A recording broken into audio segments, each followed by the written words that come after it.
Hello everyone, I am Navid Ahmad. Today we are dealing with a very important topic, that is immunology. Let's start with an introduction. Do you think highly hygienic environment is compulsory for good health? Whether you prefer highly hygienic environment for good health?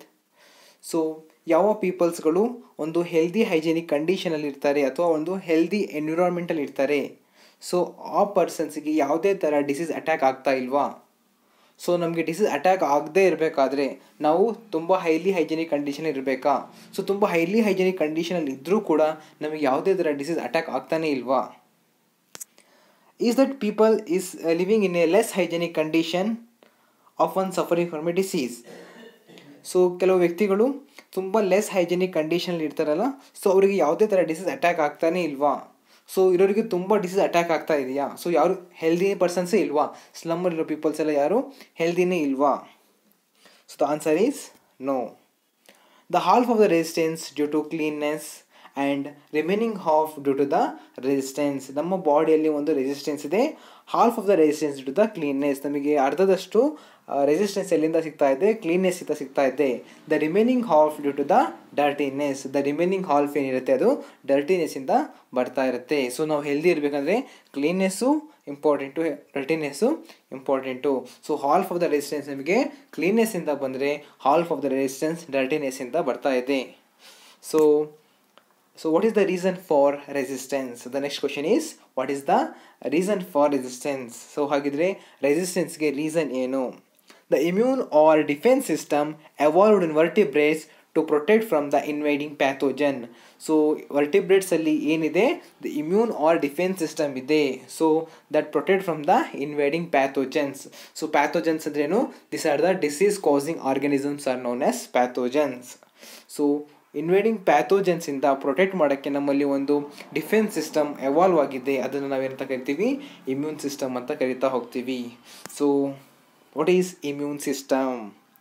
So it is a remarkable adaptive defence system evolved in vertebrates protect from the invading pathogens. So adaptive defence system ವರ್ಟಿಬ್ರೇಟ್ಸಲ್ಲಿ evolve ಆಗಿದೆ. So ಅದೇನು ಮಾಡ್ತಾ ಇದೆ? Invading micro ಆರ್ಗನಿಸಮ್ಸಿಂದ ನಮ್ಮನ್ನು protect ಮಾಡ್ತಾ ಇದೆ. So it is a immune system. It is a remarkable adaptive defence system evolved in vertebrates to protect from the invading micro organism. So then what is immunology? ಹಾಗಿದ್ರೆ immunology ಅಂದರೆ ಏನು? So immunology deals with the study of immunity and the immune system of the vertebrates. So study of immunity and immune system is known as immunology. So what is immunology? The study of immunity and the immune system. Okay, so when come to the classification of immunity, so immunology study ಮಾಡಿದ್ವಿ. So immunity, so what is immunity?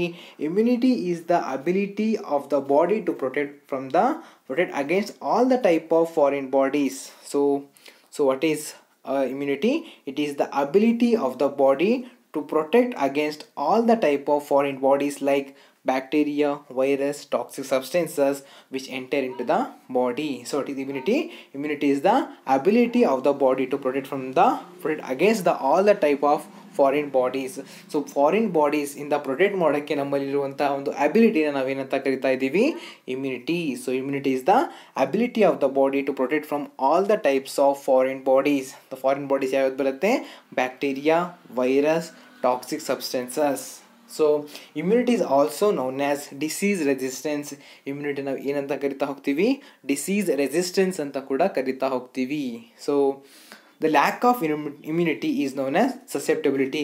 Immunity ಇಲ್ಲದೆ ಇರೋದನ್ನ, the lack of ಇಮ್ಯುನಿಟಿನ ನಾವೇನಂತ ಕರಿತೀವಿ? Susceptibility ಅಂತ ಕರಿತಾ ಹೋಗ್ತೀವಿ. So classification of immunity. When come to the classification of immunity are classified into two types: innate immunity and the adaptive immunity. Immunity na innate and adaptive immunity anta classify ಮಾಡಿದೀವಿ. Innate immunity are further classified into four important barriers ಅಂತ ಹೇಳ್ತಾ ಹೋಗ್ತೀವಿ: physical barriers, chemical barriers, cellular barrier and the cytokine barriers. Adaptive immunity na further classified into two types, that is active immunity and the passive immunity.